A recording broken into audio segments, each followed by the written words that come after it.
E eu queria aproveitar a tua presença no programa, porque assim, a gente separou também, você mencionou diversas vezes a postura dos apresentadores. Então, eu acho que cabe a gente ter aqui um espaço mais dedicado a essa postura e o que essa postura transmitiu, no caso dessas sabatinas. Então, primeiro está aqui o Bonner fazendo a primeira pergunta para cada candidato. É um vídeo só, aí você pode comentar na sequência.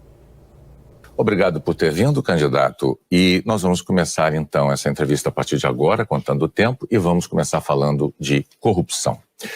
O Supremo Tribunal Federal lhe deu razão, considerou o então juiz Sérgio Moro parcial, anulou a condenação do caso do Triplex e anulou também outras ações por ter considerado a Vara de Curitiba incompetente. Portanto, o senhor não deve nada à justiça.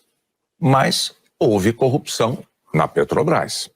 E, segundo a justiça, com pagamentos a executivos da empresa, a políticos de partidos como o PT, como o então PMDB e o PP. Candidato, como é que o senhor vai convencer os eleitores de que esses escândalos não vão se repetir?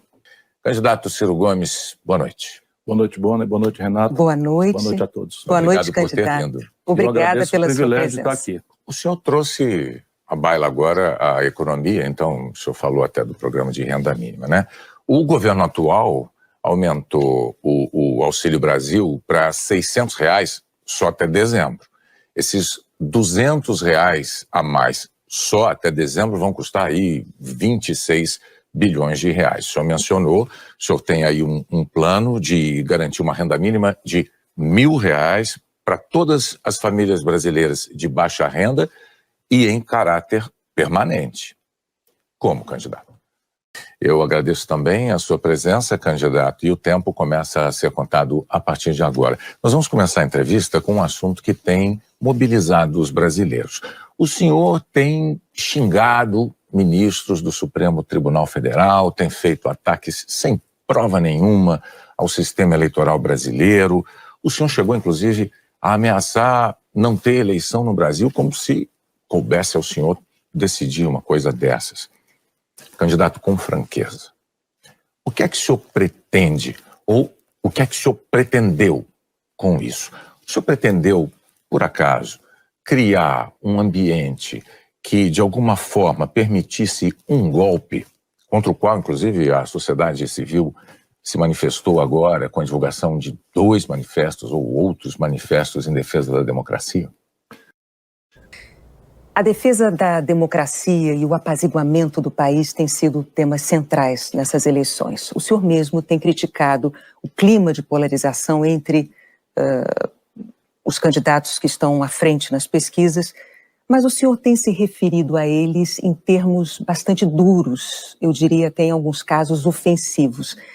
É com esse discurso que o senhor pretende unir o país? O senhor mencionou mecanismos de controle da corrupção no seu governo e, de fato, o senhor e a sua sucessora Dilma Rousseff sempre escolheram como Procurador-Geral da República o primeiro da lista tríplice elaborada pelo Ministério Público Federal, que em tese dá mais independência ao escolhido. Ano que vem termina o mandato de Augusto Aras na PGR. Mas, ultimamente, quando o senhor é perguntado sobre se vai cumprir, respeitar a lista tríplice, o senhor tem evitado responder. Por quê? Você percebe claramente, né, Cláudio? É tipo assim, o engraçado, o que mais chamou atenção, inclusive para o público em geral, você não precisava ser um especialista em expressões, né? Você não precisava ser um perito para perceber, né? O Bonner, quando ele começa, tipo, mas você xingou, né? E aí o desprezo, né? O asco, a aversão, ela a mesma coisa. Então, as perguntas, de novo, elas fazem um peso muito grande, não só com o que é dito, mas a tonalidade, o ritmo, a velocidade, as expressões que você está fazendo. Você muda completamente, inclusive, o entendimento de quem está ouvindo a pergunta. Porque se você já faz uma pergunta, que nem do Ciro, é engraçado que ela fez ali uma pergunta um pouco mais contundente, mas terminava com um sorriso. Para o Bolsonaro foi a mesma coisa, para o Lula foi a mesma coisa. Olha, você disse que ia fazer a tríplice e tal, mas como é que você me responde isso?